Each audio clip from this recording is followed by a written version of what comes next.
Bab 7044. Berita meninggalnya Master Kuan Yin dengan cepat menyebar ke seluruh Jepang. Masyarakat Jepang selalu menghormati dan mencintai guru Buddha yang berumur panjang ini, sehingga ketika mendengar berita tersebut, banyak sekali orang yang pergi ke kuil Kinkakuji di Kyoto untuk memberi penghormatan, dan stasiun TV juga melaporkan kehidupan beliau secara bergiliran. Ketika Maria Lin menaiki pesawat dan bersiap untuk lepas landas kembali ke Tiongkok, teleponnya masih menerima pemberitahuan pus tentang Kong Yin.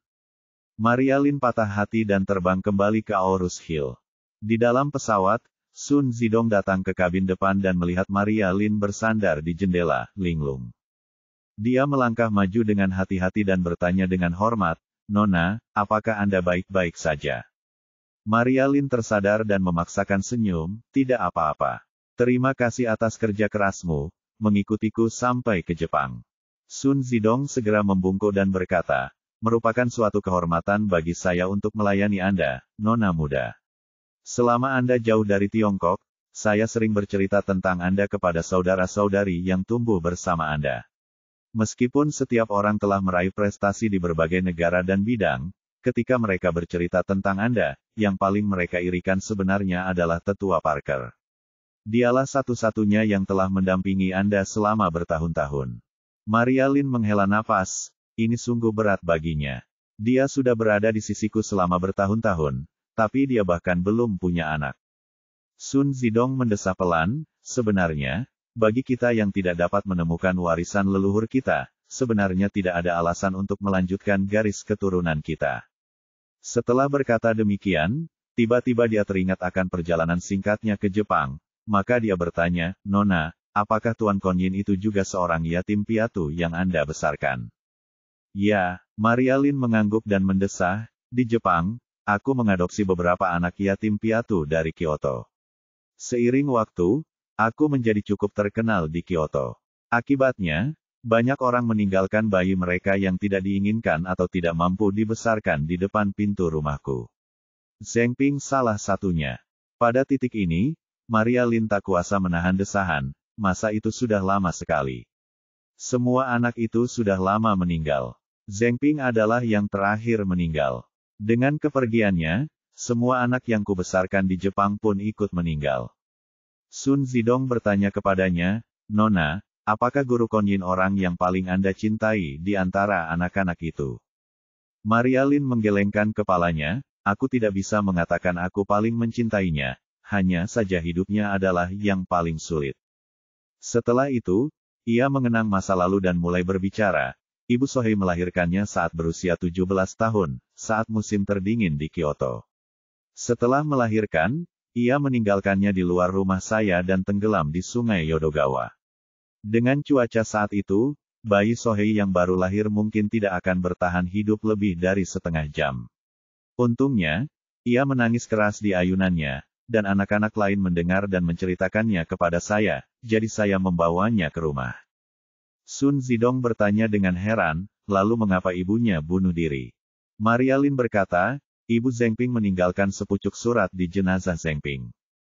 Menurut surat itu, ayahnya adalah menantu keluarga Ito yang tinggal di Kyoto saat itu, dan ibu Zheng Ping adalah seorang pembantu di keluarga Ito. Ayahnya ditindas oleh istrinya sepanjang hari, sehingga ia diam-diam berhubungan dengan ibunya. Kemudian, ibu Zheng Ping hamil. Ayahnya takut ketahuan, jadi ia mengusirnya dari rumah dan mencari rumah lain untuk ditinggali dan melahirkannya. Namun, perselingkuhan itu akhirnya terbongkar oleh pembantu-pembantu lainnya. Keluarga Ito ingin membasmi akar-akarnya dan membunuh ayah dan ibunya." Sun Zidong bingung, mengapa keluarga Ito tidak menghukum menantu laki-laki mereka karena berselingkuh. Sebaliknya, mereka ingin membunuh seorang pembantu. Maria Lin berkata, keluarga Ito punya kekhawatiran tersendiri. Alasan mereka ingin merekrut menantu yang tinggal serumah adalah karena kepala keluarga Ito saat itu hanya memiliki satu anak perempuan. Ia membutuhkan menantu yang tinggal serumah untuk melanjutkan garis keturunan keluarga Ito. Ayah Zheng Ping dan putri keluarga Ito sudah memiliki seorang putra bernama Ito Keiichi. Kepala keluarga Ito mengetahui hal ini dan takut setelah kematiannya, ayah Zheng Ping akan memanfaatkan putranya, Ito Keiichi, untuk membawa putranya dari luar keluarga ke keluarga Ito, jadi ia ingin memutus hubungan dengan keluarga Ito. Ito Keiichi, Sun Zidong bergumam, nama ini terdengar familiar. Maria Lin menjelaskan, Ito Keiichi adalah pendiri keluarga Ito, keluarga terbesar di Jepang. Ia seorang diri mengubah keluarga Ito dari keluarga kecil dan kaya di Kyoto menjadi Taipan di Jepang. Sohei adalah saudara tirinya. Sun Zidong tiba-tiba teringat sesuatu dan berseru, Tuan Wade tampaknya memiliki hubungan baik dengan keluarga Ito. Ya, Maria Lin mengangguk dan berkata sambil mendesah, jika Zhengping meminum pil peremajaan itu, dia mungkin bisa bertemu Ito Takehiko di masa depan. Ito Keiichi adalah kakek buyut Ito Takehiko. Pesawat kembali ke Aorus Hill pada malam hari. Setelah Maria Lin kembali, ia langsung mengunci diri di villa puncak Gunung Zijin Villa dan patah hati. Pertemuan dengan Kong Yin kali ini dan perpisahan yang ia alami menyadarkannya akan satu hal. Ia selalu mengadopsi beberapa anak, membesarkan mereka, mempersiapkan mereka untuk dunia, lalu menghilang dari dunia mereka. Ia pikir mereka akan saling melupakan, tetapi ia tidak menyangka perasaan anak-anak ini padanya akan terus terlupakan selama lebih dari 100 tahun. Kong Yin seperti ini, dan saya pikir beberapa anak lainnya yang selamat juga sama. Demi keamanan dan melepaskan diri dari masalah, Maria Lin jarang menghubungi mereka. Namun, di lubuk hatinya, orang-orang ini adalah anak-anaknya. Bagaimana mungkin ia tidak merindukan mereka? Maka, dia pun diam-diam bertekad di halaman, di bawah pohon Bunda Puca, bahwa jika Victoria tidak lagi menjadi ancaman di masa mendatang, dia pasti akan pergi menemui anak-anak yang masih hidup, jika saja belum terlambat. Karena yang termuda di antara mereka mungkin berusia 70 tahun. 3 hari kemudian, pemakaman Master Kuan Yin diadakan di Kyoto, Jepang. Yang mengharukan adalah bahwa yang memimpin pemakaman adalah Master Jingqing, seorang guru muda Buddha dari Tiongkok dan sahabat Kuan Yin. Jenazah Master Kuan Yin dikremasi di rumah duka Kyoto. Seluruh Jepang berharap Master Kuan Yin akan meninggalkan relik setelah kremasi, tetapi sayangnya, Master Kuan Yin berubah menjadi gumpalan asap dan pergi, hanya meninggalkan segenggam abu. Sesuai dengan permintaan terakhir Master Kuan Yin, abunya tidak ditinggalkan di kuil Kinkakuji. Kuil Kinkakuji hanya menyimpan prasasti arwahnya, dan abunya dikuburkan secara rahasia di sebuah pemakaman di pinggiran kota Kyoto oleh murid utamanya. Pemakaman ini memiliki sejarah lebih dari 100 tahun dan merupakan salah satu pemakaman berskala besar tertua di Kyoto. Jumlah orang yang dimakamkan di sini telah mencapai puluhan ribu. Pemakaman ini telah kehabisan kuburan baru untuk dijual beberapa tahun lalu, tetapi beberapa orang telah membeli kuburan kosong yang belum digunakan.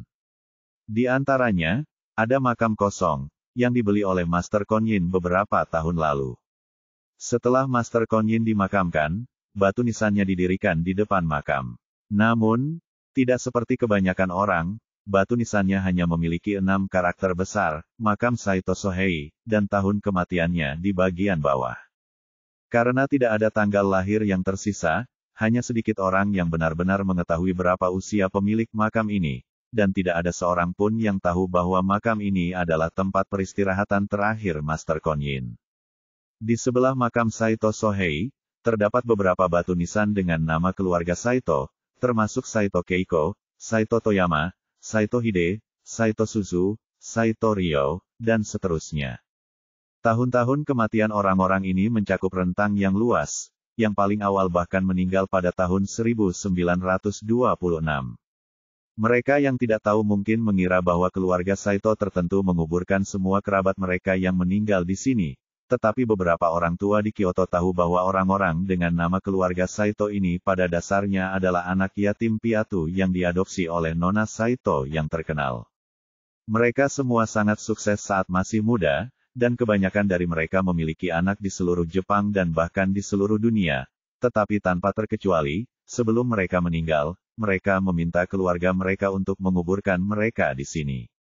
Makam Saito Sohei hanyalah salah satu makam Saito.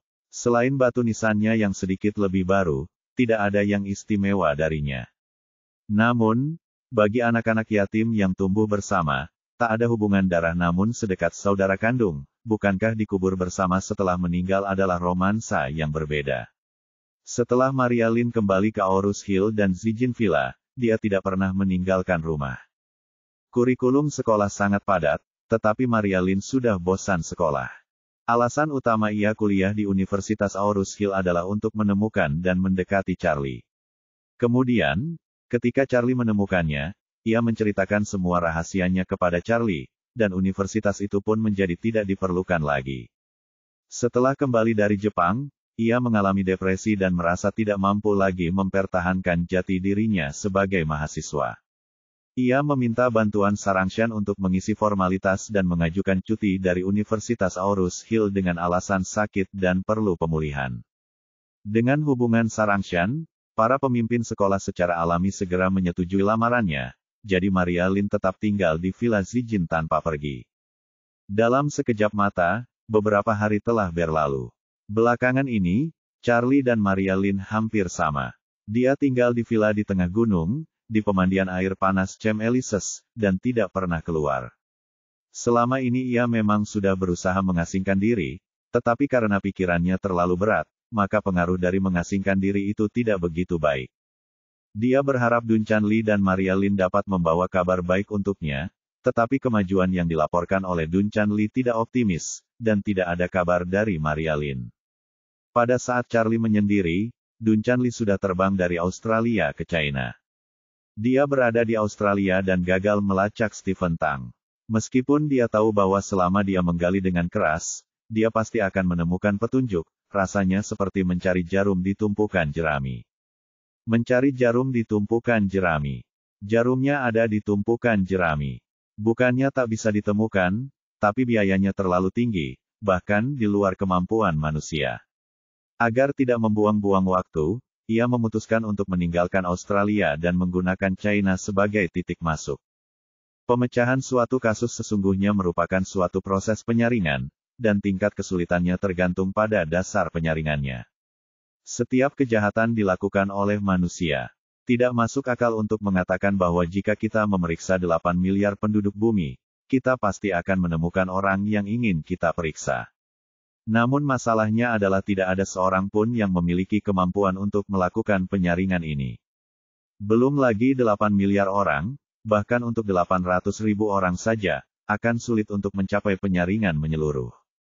Yang bisa kita lakukan hanyalah melakukan penyaringan kasar beberapa kali, lalu penyaringan terperinci. Jika tidak ada yang terlewat dalam penyaringan kasar, tidak masalah.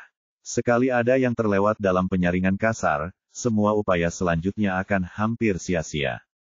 Dun Chanli telah menjadi polisi selama bertahun-tahun, tetapi ia tidak dapat menyelesaikan semua kasus. Beberapa kasus tidak dapat diselesaikan sekeras apapun ia menyelidiki. Setelah beberapa hari tanpa menemukan petunjuk apapun terkait Stephen Tang, ia menyadari bahwa tingkat pertahanan Stephen Tang dan profesionalisme tim di belakangnya sangat tinggi. Jika ia terus menyelidiki, mungkin tidak akan ada kemajuan dalam 1 atau 2 tahun. Jadi dia kembali ke Tiongkok dan bertemu Ruo Lisu. Dengan bantuan Ruo Lisu, ia membawa keluarga He dan ninja keluarga Ito untuk menyelidiki petunjuk tentang kepergian keluarga Claire yang beranggotakan 3 orang. Jika mencari Stephen Tang di Australia seperti mencari sebuah perahu kecil di lautan luas, maka mencari keluarga Claire yang beranggotakan 3 orang di Tiongkok seperti mencari kacang hijau tertentu di tengah tumpukan kacang hijau. Dun Chanli merasakan banyak tekanan, tetapi dia hanya bisa memeriksa setiap mobil satu persatu.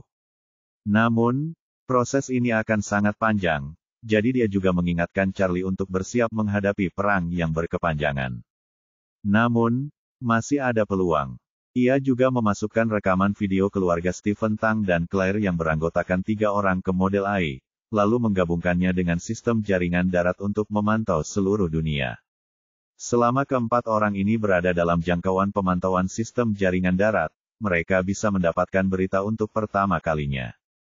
Meskipun Charlie sangat cemas, dia juga tahu bahwa hal semacam ini tidak bisa terburu-buru, jadi dia hanya bisa menerima kenyataan. Adapun Maria Lynn, dia tidak bertanya lebih jauh lagi, karena dia sendiri tidak menyangka Maria Lynn yang biasa mondar-mandir antara sekolah dan rumah, akan membantunya mencari Claire yang sudah lebih dulu meninggalkan Aurus Hill.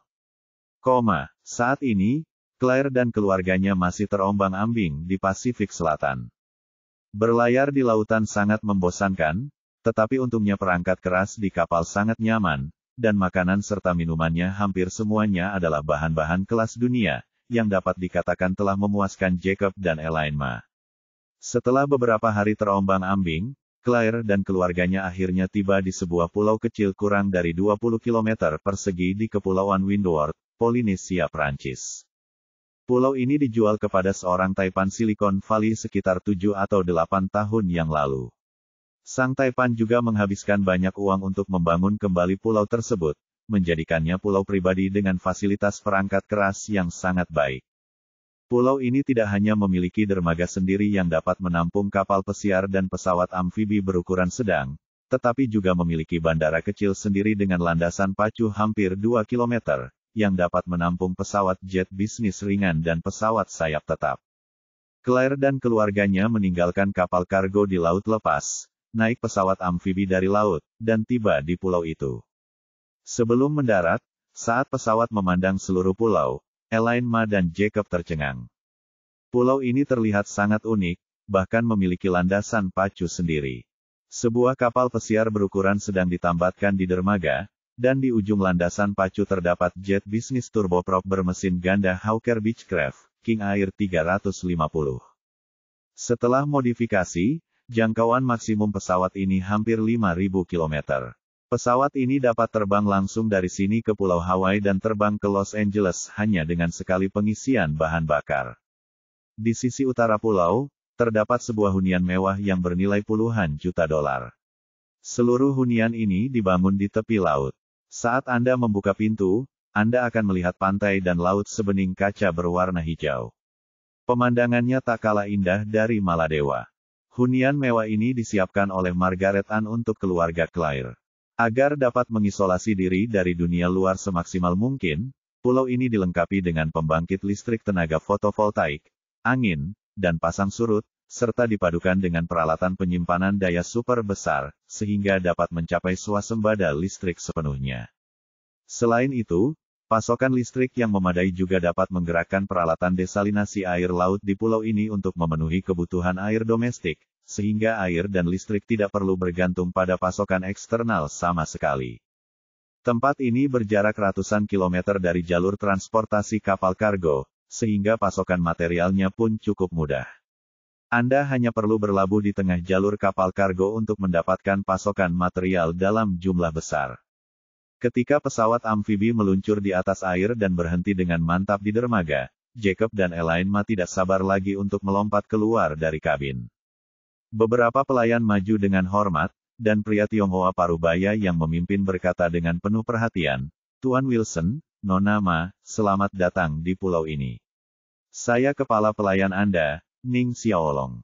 Mulai sekarang, saya akan bertanggung jawab atas semua makanan, pakaian, dan kehidupan sehari-hari Anda di pulau ini. Panggil saja saya Xiao Ning." Jacob memandang kapal pesiar mewah di seberang dermaga dan tak dapat menahan diri untuk bertanya, "Xiao Ning, apakah kapal pesiar itu juga diatur oleh menantu laki-lakiku yang baik?" Ning Xiaolong sudah lama menerima instruksinya, jadi ia tersenyum dan berkata, "Benar, Tuan Wilson. Bukan hanya kapal pesiar ini, tetapi juga pesawat di landasan pacu yang diatur oleh Tuan Wade. Kapal pesiar ini untuk Anda dan Nona Ma melaut untuk bersenang-senang, dan pesawatnya untuk tanggap darurat."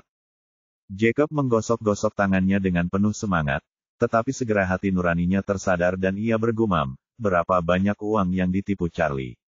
Jika dia tertangkap, dia tidak akan ditembak, kan? Fondasi perangkat keras yang tak terbayangkan membuat Jacob sangat bahagia, tetapi dia tidak bisa tidak mempengaruhi Charlie. Ia bukan orang yang belum pernah melihat dunia, jadi menurutnya, pulau di hadapannya beserta fasilitas pendukungnya bukan lagi masalah yang bisa diselesaikan dengan puluhan juta dolar. Biayanya setidaknya ratusan juta dolar, atau setidaknya 700 juta RMB. Elaine Ma juga terkejut. Memikirkan Charlie, ia tak berdaya menahan diri untuk bertanya dengan nada khawatir, "Jacob, berapa denda penipuan?" "Aku juga tidak tahu. Coba ku periksa," kata Jacob sambil mengulurkan tangan untuk menyentuh ponselnya. Setelah mencari-cari di saku, ia masih belum menemukan ponselnya. Kemudian ia menyadari bahwa ponselnya sudah lama hilang. Claire, yang berdiri di sana, tidak menyangka tempat persembunyian yang disiapkan Stephen Tang untuknya dan keluarganya begitu mewah. Ia hanya bisa berkata kepada keluarganya, "Ayah dan Ibu, jangan menebak-nebak. Charlie pernah menginvestasikan uangnya di Bitcoin beberapa waktu lalu dan mendapat keuntungan besar. Saya juga mendengar dia mengatakan bahwa pemilik asli pulau ini sedang mengalami kesulitan keuangan, jadi mereka menjualnya dengan harga murah. Seperti yang kalian tahu, pasar properti global sedang tidak terlalu makmur saat ini, dan harga pulau-pulau kecil di Pasifik Selatan ini telah anjlok. Sama seperti villa liburan kecil kami di pinggiran kota. Villa-villa ini sangat populer di masa-masa awal, tetapi sekarang tidak ada yang tertarik." Mendengar ini, Jacob tiba-tiba mengerti dan berkata, "Putriku, sekarang setelah kau berkata begitu, aku mengerti. Rumah bertema liburan seperti ini sungguh tak berguna. Beberapa tahun yang lalu, ketika villa liburan sedang populer, Pak Tua Pei membeli sebuah villa bergaya Amerika dengan hak milik kecil di pegunungan di pinggiran kota, 60 atau 70 km dari kota. Saat itu, saya berpikir akan sangat nyaman untuk sesekali berkendara ke pegunungan di akhir pekan, tetapi setelah setahun, saya tak sanggup lagi. Dulu ada beberapa fasilitas komersial di sana, tetapi kemudian, karena semakin sedikit orang yang pergi ke sana, fasilitas-fasilitas itu perlahan menghilang. Sesampainya di sana, aku bahkan tak menemukan toko kecil, tak ada tempat makan, apalagi pesan antar. Sekarang aku tak bisa menjual rumah itu bahkan dengan diskon 70%. Setelah mengatakan ini, ia melihat sekelilingnya, memandangi pemandangan yang menakjubkan dan mendesah. "Kau menyebut tempat ini. Jaraknya ribuan kilometer dari benua terdekat. Siapa yang punya waktu untuk bepergian ke sini? Bisa-bisa jadi bencana." Elaine Ma tidak begitu mengerti, jadi dia mengangguk dan bertanya dengan nada introspektif, "Bagaimana caranya? Jika Charlie ditangkap, negara tidak akan menyita asetnya, kan?" Jacob mengulurkan tangannya, "Jangan khawatir, di mana kita? Kita di Pasifik Selatan. Selama Charlie tidak tertangkap dan tidak menggambarkan kita, kita akan hidup damai di sini." Elaine Ma merasa lega, tetapi ia segera berkata kepada Claire, "Claire, kau harus mencari cara untuk menghubungi Charlie dan memberikan kesempatan untuk kabur. Kondisi di sini sangat baik, paling buruk, keluarga kita yang beranggotakan 4 orang-orang ini akan tinggal di sini saja dan tidak akan kembali." Claire hanya bisa menjelaskan, "Tapi, Charlie masih punya urusan sendiri. Kalau dia kabur sekarang, dia tidak akan punya kesempatan untuk kembali terang-terangan. Jadi dia ingin berusaha sebaik mungkin untuk menyelesaikan masalah ini. Kalau dia bisa menyelesaikannya, dia tidak hanya bisa datang kepada kita secara terang-terangan, tapi kita juga bisa kembali terang-terangan." Elaine Ma tiba-tiba bersemangat dan berseru, "Kalau begitu, pasti menyenangkan. Kalau tidak, tinggal di tempat istimewa ini, aku tidak bisa pamer ke keluarga dan teman, apalagi di WeChat Moments. Rugi banget." Claire sudah terbiasa dengan cara berpikir Elaine Ma. Meskipun dia sangat bertekad untuk meninggalkan Charlie, jauh di lubuk hatinya, dia masih memiliki fantasi rahasia. Artinya, setelah Charlie membalas dendam orang tuanya, dia masih menganggapku sebagai istrinya. Jika dia tidak membenciku, aku tentu akan rela hidup seumur hidup. Tentu saja, jika dia mendapatkan kembali identitasnya sebagai tuan muda keluarga Wade dan kembali menjadi pusat perhatian dan tidak lagi meremehkanku, aku pasti tidak akan mengganggunya atau menimbulkan masalah baginya. Apapun yang terjadi, saya akan menunggunya di sini. Apakah aku bisa menunggunya atau tidak, biarlah takdir yang menentukan." Ning Xiaolong, yang berdiri di samping, melangkah maju di saat yang tepat dan berkata dengan penuh hormat, "Silakan ikuti saya berkeliling untuk menunjukkan tempat ini. Saya punya banyak detail untuk dibagikan kepada kalian bertiga, dan beberapa staf sudah menunggu di sana." Elaine Ma tidak sabar dan berkata cepat, ayo pergi sekarang. Jelaskan pada kami."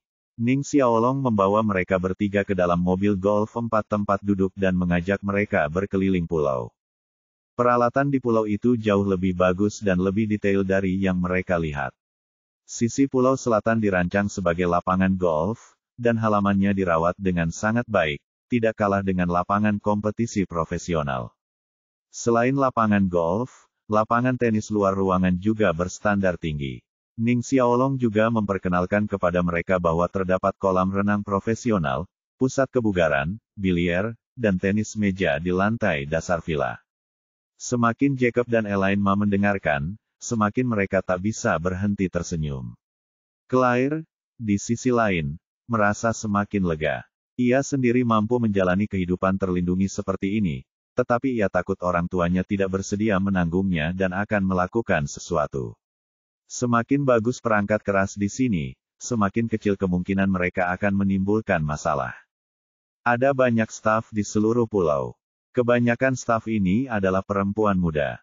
Mereka tampak seperti pelayan dan pelayan yang sangat profesional, padahal sebenarnya mereka adalah pengawal yang sangat profesional. Ning Xiaolong membawa mereka bertiga ke area villa. Karena villa ini luas, bangunannya sangat megah dan jauh dari kata megah dibandingkan villa-villa di kota. Jacob dan Elaine Ma terkejut melihat seorang wanita parubaya dan lebih dari 10 wanita muda mengantri di sini. Semua orang menyapa orang ketiga itu dengan hormat. Ning Xiaolong pertama-tama memperkenalkan wanita parubaya itu kepada mereka, Tuan Wilson, Nyonya Wilson, Nona Claire, ini Su Lili, penanggung jawab villa ini dan juga istri saya. Beliau akan bertanggung jawab untuk mengurus kehidupan sehari-hari, makanan, dan kehidupan sehari-hari Anda di villa ini. Su Lili tampak berusia sekitar 40 tahun. Meskipun ada beberapa garis halus di sudut matanya, ia tampak sangat cakap dan efisien. Ia melangkah maju dan berkata sambil tersenyum, Tuan Wilson, Nyonya Wilson, Nona Claire, tim saya dan saya akan berusaha sebaik mungkin untuk melayani kalian bertiga. Kami akan menjalankan sistem 3 shift untuk memastikan ada petugas yang bertugas 24 jam sehari. Kamar-kamar Anda dilengkapi dengan pagar khusus. Jika Anda membutuhkan sesuatu, silakan beritahu kami kapan saja. Kami memiliki jadwal pasokan ulang mingguan. Jika Anda membutuhkan sesuatu, silakan cantumkan di daftar dan kami akan mengatur pengadaan dan pengirimannya. Ia menambahkan, karena lokasi kami cukup terpencil, mungkin ada keterlambatan dalam memenuhi kebutuhan Anda. Umumnya, barang yang Anda butuhkan akan dikirimkan dalam 2 hingga 3 minggu. Elaine Ma dengan cepat bertanya, minta kami menggunakan ponsel di sini. Su Lili menyetujui kepala dan berkata dengan nada meminta maaf, maaf, Nyonya Wilson. Tuan Wade telah melaporkan bahwa dia dan kalian bertiga saat ini sedang mengirimkan permintaan. Oleh karena itu, pergerakan kalian tidak boleh diungkapkan ke dunia luar. Oleh karena itu, kalian bertiga tidak boleh menggunakan ponsel, komputer, atau perangkat lain yang dapat berkomunikasi dengan dunia luar, agar tidak terdeteksi oleh para profesional. Elaine Ma langsung menyerah pada ide menggunakan ponsel dan berkata, lupakan saja, kami tidak menggunakan ponsel atau komputer.